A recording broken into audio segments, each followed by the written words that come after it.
नमस्कार दोस्तों, बहुत बहुत स्वागत मेरे इस चैनल में। आज का जो मोटिवेशनल कोर्स ये है कि सक्सेस की खास बात ये होती है कि वह मेहनत करने वालों पर फिदा हो जाती है। सक्सेस की खास बात ये होती है कि वह मेहनत करने वालों पर फिदा हो जाती है। तो जो जो मेहनत कर रहे होंगे उनको सफलता भी मिलेगी और मेहनत और सफलता ये दोनों उन पर फिदा भी होगी और इस फिदा से महिलाएं भी उन पर फिदा होंगी। तो चलिए आज की टॉपिक की शुरुआत करते हैं लेक्चर नंबर 12 से। और 12 का नाम, टॉपिक का नाम है आवर्धन क्षमता। ठीक है, इसको बोलते हैं लीनियर मैग्निफिकेशन। इंग्लिश में जिसको जानना होगा तो लीनियर मैग्निफिकेशन बोलेंगे और नहीं तो इसको आवर्धन क्षमता के नाम से जान सकते हैं। परिभाषा पूछता है, परिभाषा हम लिखेंगे नहीं, सुन लीजिए। परिभाषा क्या है, इसका डिफिनेशन क्या है। पूछता है कि दर्पण की आवर्धन क्षमता की परिभाषा बताइए और सूत्र भी बताइए और मात्रक भी बताइए। चलिए हम सब बताएंगे। दर्पण की आवर्धन क्षमता की परिभाषा ये होती है कि प्रतिबिंब की लंबाई और वस्तु की लंबाई के अनुपात को आवर्धन क्षमता कहते हैं। खत्म, परिभाषा खत्म। या प्रतिबिंब की दूरी दर्पण से अब वस्तु की दूरी दर्पण से, दोनों के अनुपात को क्या करते हैं, आवर्धन क्षमता कहते हैं। प्रतिबिंब की लंबाई और वस्तु की लंबाई के अनुपात को आवर्धन क्षमता कहते हैं। प्रतिबिंब की दूरी और वस्तु की दूरी के अनुपात को क्या कहते हैं, आवर्धन क्षमता कहते हैं।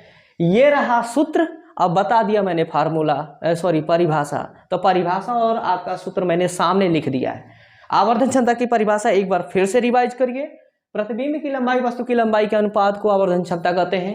प्रतिबिंब की दूरी वस्तु की दूरी के अनुपात को आवर्धन क्षमता कहते हैं। यह सूत्र रहा। आवर्धन क्षमता को हम जो है यम से प्रदर्शित करते हैं।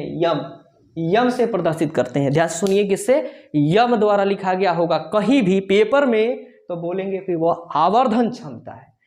अब देखिए कहीं कहीं यह लिख दिया जाता है यम बराबर I/O। आई क्या है भाई, आई माने इमेज। इमेज का मतलब होता है प्रतिबिंब और ओ का मतलब होता है ऑब्जेक्ट। ओ का मतलब ऑब्जेक्ट, इसका मतलब होता है वस्तु। तो आई इमेज हो गया और वो ऑब्जेक्ट वस्तु हो गया।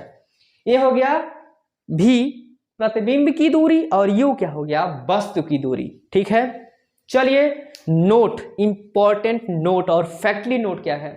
यदि यम धनात्मक हो, ध्यान से सुनिए, यदि यम धनात्मक होगा मतलब कि आपने आवर्धन क्षमता का मान निकाल दिया और मान निकाला तो वह धनात्मक हो गया, तो इसका मतलब कि वह कौन सा दर्पण होगा, तो फिक्स है कि वह अवतल दर्पण होगा। ध्यान से सुनिए, यदि यम का मान आपने कैलकुलेट किया और वह प्लस में निकला, अगर वो प्लस आया तो अवतल दर्पण।